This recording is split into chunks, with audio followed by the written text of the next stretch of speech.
नमस्कार दोस्तों मित्रों, आज का विषय बड़ा गहरा है और आज के इस विषय में हम जानेंगे कि गुरु या बाबा क्यों ज़रूरी होते हैं।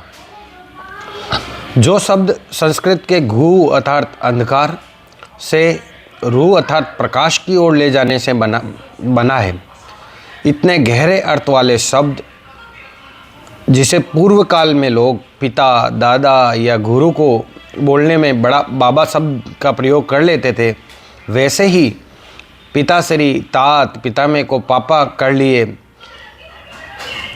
शब्द को इतना हल्का कर लिए तो गहराई कैसे समझ में आए। आजकल बहुत लोग बोलते हैं मुझे किसी बाबा गुरु की ज़रूरत नहीं, मैं सीधे भगवान से जुड़ूंगा, या उनके मंदिर दर्शन करके आ गया तो मैं पूर्ण हो गया या मेरा काम हो गया। लोगों को लगता है कि गुरु एक इंसान है और भगवान अनंत है, इसलिए बीच वाले को हटाना ही सही है। लेकिन भाई, अगर भगवान सब कर सकते हैं तो डॉक्टर के पास क्यों जाते हो, स्कूल में क्यों जाते हो, कोच के बिना खिलाड़ी क्यों नहीं बनते, वकील के बिना कोर्ट में क्यों नहीं जाते हो? क्योंकि हर चीज़ की एक अवस्था है और उस अवस्था में स्थित होने की एक व्यवस्था है, प्रक्रिया है। तो फिर आध्यात्म में ही लोग शॉर्टकट क्यों ढूंढते हैं? क्योंकि जैसे शेयर बाजार में 99% लोग नुकसान खाते हैं, क्योंकि जैसे धन की चाबी 1% लोगों के पास होती है, क्योंकि जैसे कंपटीशन में सिर्फ 1% लोग ही सफलता पाते हैं, क्योंकि जैसे 1% लोग ही किसी के आइडल बनने की अवस्था में आ पाते हैं, ठीक वैसे ही क्योंकि उन्हें गुरु का रोल या विज्ञान ही नहीं पता होता और शास्त्र क्या कहते हैं और क्यों कहते हैं वो तो उन्हें बिल्कुल भी पता नहीं चल पाता है। तो आइए समझते हैं गुरु का अर्थ, शास्त्र और साइंस दोनों को मिला के। शास्त्र कहते हैं कि जैसा कि मैंने वीडियो के शुरू में कहा, घु अर्थात अंधकार और रू अर्थात प्रकाश। गुरु जो अज्ञान रूपी अंधकार को अपने प्रकाश रूपी ज्ञान से मिटा दे। विज्ञान कहता है हर इंसान लर्निंग 2 तरीके से करता है, पहला मिरर न्यूरॉन से, दूसरा न्यूरल पाथवे से।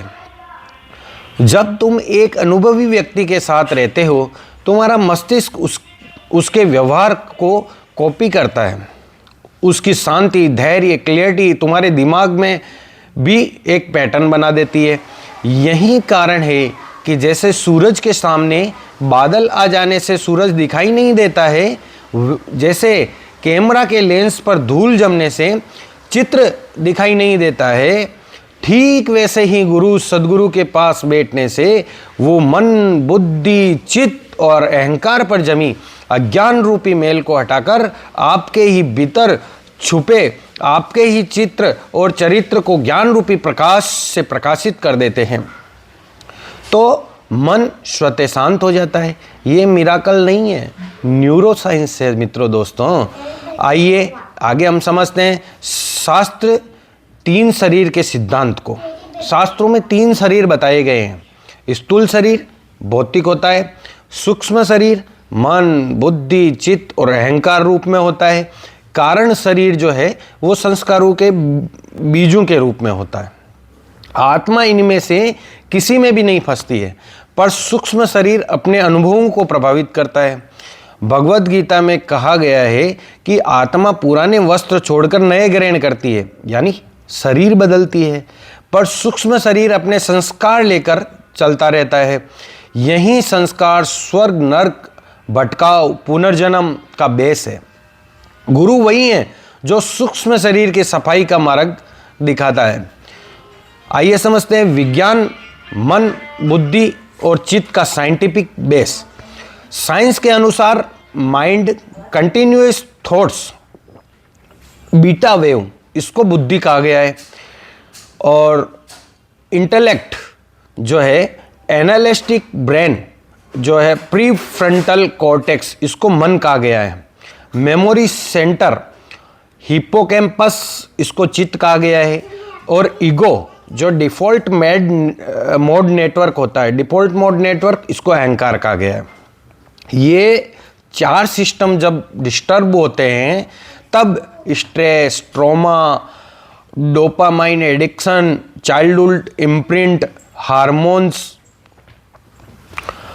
तो व्यक्ति गुस्से में, डिप्रेशन में, भ्रम में, लालच में फंस जाता है। गुरु का काम इन चारों सिस्टम को रीअलाइन, क्रमबद्ध करना होता है।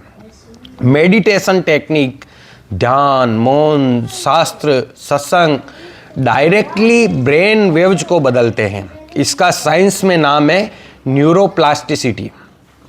अब आइए समझते हैं गुरु क्यों जरूरी है।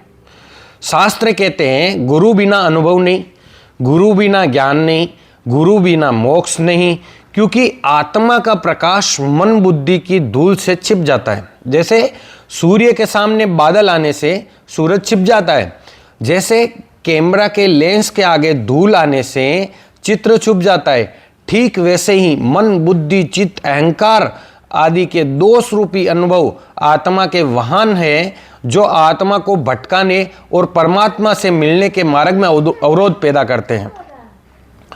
विज्ञान कहता है कि मस्तिष्क अपनी खुद की गंदगी नहीं पहचान सकता। इसका नाम है साइंस में ब्लाइंड स्पॉट बेस। इंसान दूसरों की गलती तुरंत पकड़ लेता है पर अपनी नहीं, क्योंकि ब्रेन सेल्फ एनालिसिस में ब्लाइंड होता है। इसी ब्लाइंड स्पॉट को गुरु उजागर करता है। अब मैं आपको बताता हूं, मैं सीधे भगवान से मिलूंगा, ये एक भ्रम होता है इंसान में कि मैं सीधे भगवान से मिलूंगा। और इसका वैज्ञानिक भ्रम क्यों होता है? जो भी बोलता है कि मुझे गुरु की जरूरत नहीं, मैं डायरेक्ट भगवान से मिलूंगा, वो क्या कह रहा होता है? मैं अपने माइंड का पैटर्न को खुद चेंज कर सकता हूं। साइंस की भाषा में अगर हम बोले तो वो ये कह रहा होता है, साइंस के अकॉर्डिंग 99% लोग अपने दोष खुद नहीं पहचान सकते, क्योंकि ego defence mechanism, cognitive base, emotional hijack, habit loops, ये सब जो चीज़ें होती है ये सब दिमाग को बंद कर देती है। सीधे भगवान तक पहुंचना मतलब हाईएस्ट फ्रीक्वेंसी तक पहुंचना। पर जब मस्तिष्क low frequency emotions, fear, anger, lust में फंसा हो तो उस व्यक्ति का दावा ईगो होता है, भक्ति नहीं होता है। यही गीता ने कहा है, अहंकारी मुझे प्राप्त नहीं कर सकता। अब आइए समझते हैं प्रकृति का नियम क्या है। प्रकृति में कोई चीज सीधे नहीं होती। रॉ गोल्ड जो होता है पहले फायर में तपता है और फिर फायर में तपकर सोना बनकर काम में आता है। कच्चा दूध है, उबलकर अर्थात तपकर ही दही बनता है। बच्चा पहले चलना सीखता है, पेड़ पहले बीज के रूप में फूटता है, और इंसान जो है तपकर अर्थात ठोकर खाकर ही पहले सीखता है और फिर समझता है। तो कच्चा मन बिना तप किए सीधे भगवान को कैसे देख लेगा? गुरु वो अग्नि या ताप है जो अंदर की गंदगी को जला देता है। नेचर का लॉ क्या बोलता है कि transformation always need a catalyst. परिवर्तन के लिए हमेशा एक उत्प्रेरक की आवश्यकता होती है, और गुरु वो कैटलिस्ट है और गुरु वो उत्प्रेरक होता है। गुरु के साथ रहने का वैज्ञानिक प्रभाव क्या पड़ता है, आइए समझते हैं। ये 3 वैज्ञानिक प्रभाव जो है वो सिद्ध है। क्या? पहला, ब्रेन वेव्स सिंक्रिंग, जो एंट्रेनमेंट जिसको हिंदी में हम कहेंगे मस्तिष्क तरंगों का सिंक्रेनाइजेशन, एंट्रेनमेंट। सद्गुरु के पास बैठने से तुम्हारा ब्रेन ऑटोमेटिकली उसकी फ्रीक्वेंसी से मैच करने लगता है। दूसरा है हार्मोन बैलेंस, ध्यान और सत्संग से बढ़ता है। कुछ हार्मोन जैसे मैं आपको उदाहरण देता हूँ, सेरोटोनिन, मेलाटोनिन और ऑक्सीटोसिन, सत्य, ज्ञान, ध्यान, ये हार्मोन्स, डिप्रेशन, स्ट्रेस, एंजाइटी को खत्म करते हैं। तीसरा, nervous system reset, vagus nerve activation, इसको हिंदी में हम कहेंगे तंत्रिका तंत्र रीसेट, वेगस तंत्रिका संक्रियण। गुरु की उपस्थिति में जब मन नेचुरली शांत होता है तब जो रेस्पिरेशन स्लो होती है, फियर सेंटर जो होता है वो बंद होता है। इसलिए सत्संग में बैठते ही इंसान हल्का महसूस करता है। मैजिक नहीं है, ये साइंस है भैया। आइए समझते हैं गुरु के बिना मुक्ति क्यों कठिन है। शास्त्रों में कहा है गुरु ही पार का नाव है। क्यों? क्योंकि दिमाग के विकार, संस्कारों की गंदगी, अहंकार की दीवारें ये खुद नहीं टूटते हैं। साइंस भी कहता है human mind cannot upgrade itself without external guidance. मानव मन बाहरी मार्गदर्शन के बिना खुद को अपग्रेड नहीं कर सकता। गुरु व एक्सटर्नल फोर्स यानी बाहरी बल है जो अंदर से ट्रांसफॉर्मेशन यानी परिवर्तन शुरू करता है। आइए आज के विषय का अंतिम सार हम जानते हैं। गुरु तुम्हें भगवान के घर के बंद दरवाजे को खोलने की वो चाबी है जो आत्मा को परमात्मा से मिलाने का सामर्थ्य रखती है।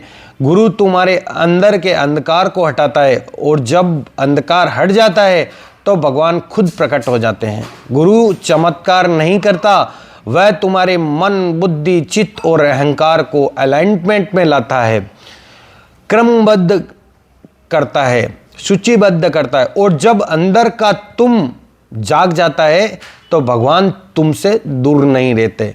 इसलिए गुरु जरूरी है, भगवान तक पहुंचने के लिए नहीं, स्वयं को समझने के लिए, स्वयं के भीतर को समझने के लिए। इसलिए बागेश्वर वाले गुरुजी कहते हैं कि जो भीतर गया समझो वो तर गया। उनको प्रणाम। जय श्री राम।